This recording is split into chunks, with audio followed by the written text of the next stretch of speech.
Et sur le plan religieux, il faut que les Africains comprennent que leurs ancêtres qui ont été colonisés, qui ont été torturés, qui ont été massacrés pour les forcer à accepter la colonisation, ont également été torturés, massacrés et maltraités pour changer de religion. Les conversions au christianisme ont été faites par la force et par la violence.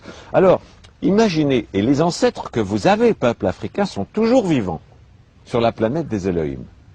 Et ils vous regardent, et ils voient leurs descendants, vous, s'habiller comme leurs tortureurs.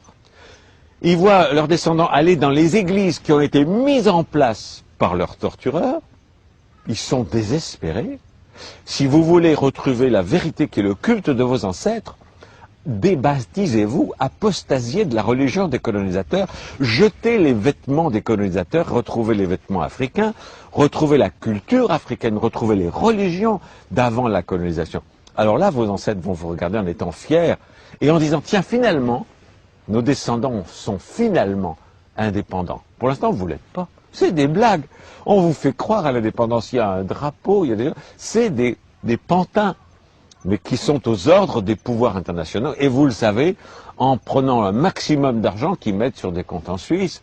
Et en même temps, l'Afrique meurt de faim un peu partout. Le Vatican, s'il est tellement concerné par les pauvres et par la faim en Afrique et ailleurs, mais qui vendent le Vatican, et avec cet argent, il peut donner à manger à tout le monde. Parce que la religion chrétienne dont on vous vante les mérites et avec laquelle on vous a colonisé, a toujours dit la pauvreté c'est beau, n'avoir rien c'est beau. Ok, faites-le vous-même. Que le pape vende tout le Vatican, c'est une ville. Et avec l'argent, il y a de quoi nourrir tous les Africains pendant plus d'un siècle. Non, ils restent dans le luxe, mais dans les églises africaines, on continue de prêcher la pauvreté, l'humilité. Et c'est des blagues, c'est la suite de la colonisation.